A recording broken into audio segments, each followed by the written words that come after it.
మేము రాగానే ఫార్మాసిటీ రద్దు, రైతుల భూములు తిరిగిస్తామన్నారు. ఒక్క రైతు కన్నా తిరిగి భూమి ఇచ్చిండ్రా? ఇచ్చిర్రా ఎవరికన్నా? ఇవ్వకుండా ఏం చేస్తుండే? అలా ఫార్మాసిటీ పేరు మార్చి 4th సిటీ అట, ఇంకోటి ఏంది ఫ్యూచర్ సిటీ అట. ఉన్న సిటీకే దిక్కులేదురా అంటే భవిష్యత్తు సిటీ అట.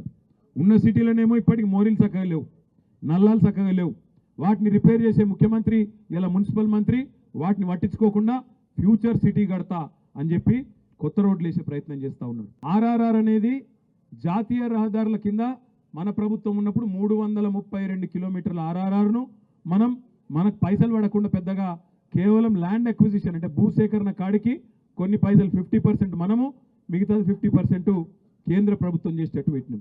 ఆర్ఆర్ఆర్ దక్షిణ భాగంలో మాత్రం కేంద్ర ప్రభుత్వం చేయొద్దట, రాష్ట్ర ప్రభుత్వమే చేస్తుందట 13,000 కోట్లు పెట్టి. ఎందుకు ఎరికేనా? అక్కడ కమిషన్ల కోసం, కాంట్రాక్ట్ల కోసం మళ్ళా అలైన్మెంట్ మార్చి అక్కడ తమ వాళ్ళకు సంబంధించిన భూములు కాపాడుకుంటూ కేవలం ఇవాళ కాంట్రాక్ట్ కొంతమంది అస్మదీయులకు ఇచ్చుకునేందుకు ఆర్ఆర్ఆర్ అలైన్మెంట్ మార్చే ప్రయత్నం చేస్తున్నారు. ఒక రియల్ ఎస్టేట్ బ్రోకర్ లెక్క పనిచేస్తున్నాడు రేవంత్ రెడ్డి తప్ప పొరపాటున కూడా ఇవాళ ఒక ముఖ్యమంత్రి లాగా మాత్రం పనిచేస్తలేడు. చేయాల్సింది మూసీ సుందరీకరణ కాదు, మూసీ గబ్బంతా ముఖ్యమంత్రి నోట్లే, వాళ్ళ మంత్రుల నోట్లోనే ఉన్నది. మొదలైతే వాళ్ళ నెత్తుల నిండా గబ్బున్నది. దిక్కుమాలిన మాటలు, మామూలు మనుషులు మాట్లాడే మాటలు కూడా కాదు. ఇడిసిపెట్టాం ముఖ్యమంత్రి.